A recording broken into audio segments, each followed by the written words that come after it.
Uma das coisas mais caras para o advogado é poder exercer livremente a sua atividade. E quando eu digo exercer livremente a sua atividade, eu quero falar de produção de prova. Por exemplo, na Justiça do Trabalho, e o advogado trabalhista enfrenta muito isso, eu vou dar um exemplo aqui. Depoimento pessoal da parte. É meio de prova? É direito do advogado requerer da parte contrária o depoimento pessoal como meio de prova, porque é confissão, ou é faculdade do juiz? A gente vê um debate muito grande em relação a isso. E já tem um precedente, né, do Tribunal Superior do Trabalho. Tem agora um IRR para ser julgado, não é isso? Acho que não foi julgado. Está sendo discutido agora no IRR, que, pelo que me consta, ainda não foi julgado, mas caminha para isso. Tem um IRR para apreciar esse tema. Mas isso suscita muita dúvida, muito debate. Porque o que eu analiso? Veja, Cris, quando eu disse que o advogado precisa exercer livremente o papel dele, o advogado, ele sabe os fatos que permeiam aquele processo. Ele conhece o processo. Aí vamos imaginar, só aqui é exercício, vamos imaginar que o advogado sabe que aquele trabalhador sai todo dia a determinado horário da empresa porque ele tem que levar a mulher na faculdade, por exemplo. Tá?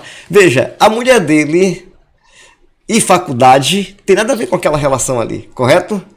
Mas uma pergunta nesse sentido, de repente pode ser importante porque o advogado sabe, e ele vai fazendo perguntas e construindo, que ele quer comprometer, às vezes, a própria testemunha, tá? Se sabe daqueles fatos ou não. Então você percebe que às vezes tem perguntas e o magistrado vai indeferir, mas isso não tem a ver com o processo.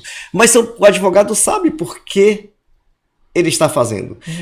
Quando o magistrado indefere e pergunta, para mim, de certo modo, é um desrespeito ao advogado. A não ser aquela pergunta completamente impertinente, aquela pergunta capciosa. Claro, o magistrado ele tem que conduzir a audiência, sim.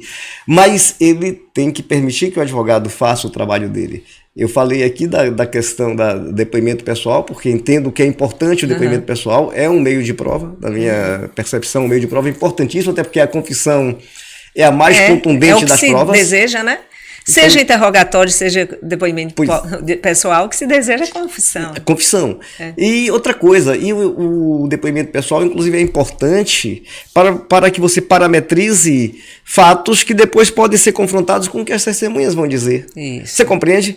Eu lembro de uma certa feita, um processo, e é um caso real, e qual era o objeto da investigação do processo? Foi o seguinte, o empregado ele foi dispensado, estava nesse caso representando a empresa, o advogado foi dispensado, e depois que ele foi dispensado, ele entrou com a reclamação trabalhista e juntou um atestado médico dizendo que ele não poderia ser dispensado porque ele havia entregue o atestado médico na empresa, ele estava com o contrato dele de trabalho suspenso. O que acontece? Qual era o objeto da investigação? Entregou ou não entregou o atestado? Porque a empresa disse que ele não tinha entregue o atestado. E aí eu pedi para interrogar o reclamante. Eu pedi o depoimento pessoal do reclamante e o juiz deferiu. Então, eu comecei com perguntas... Deferiu. O juiz deferiu. Então, eu comecei perguntando, o primeiro passo é quem lhe entregou o atestado? Quem do setor de pessoal recebeu? Se ele se recordava. Em que turno ele entregou? Você percebe que são parametrizações que você faz?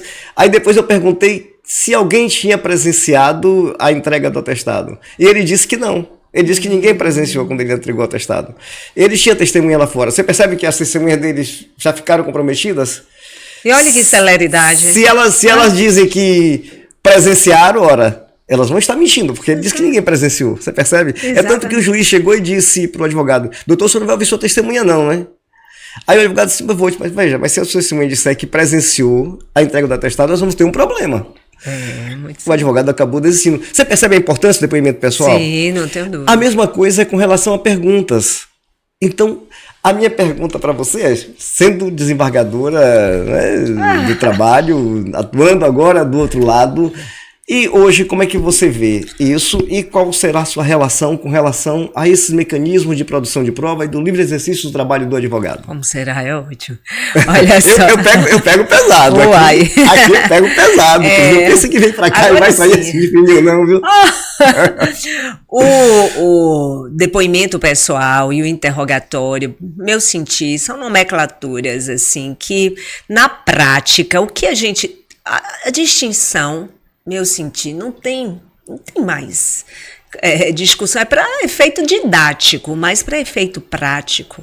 Por óbvio que no meu sentir é meio de prova, sim, e pelos próprios princípios que nós temos, os princípios processuais, o princípio da busca da verdade real, não é? O princípio da própria celeridade, sim, o princípio da celeridade, porque você pode ter no próprio depoimento das partes, resolvido ali.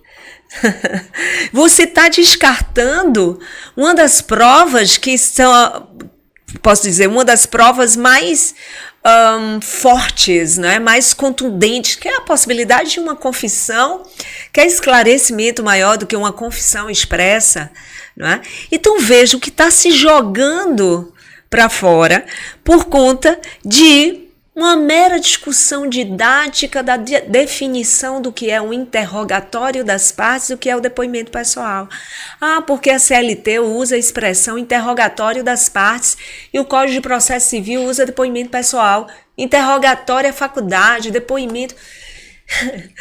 Vamos voltar aqui para o nosso século e compreender que todo um processo que nós temos hoje, né, com toda a sua natureza, inclusive cooperativa, a gente tem que pensar no princípio da cooperação também, né? Então são diversos princípios que estão em torno disso tudo, da ampla defesa, que eu entendo como meio de prova, sim, não é faculdade do juiz, não é faculdade. O princípio da cooperação, o princípio da busca da verdade real, o princípio da economia processual até, da celeridade, sim. Todos os princípios processuais, não é, chegam antes do que essa discussão.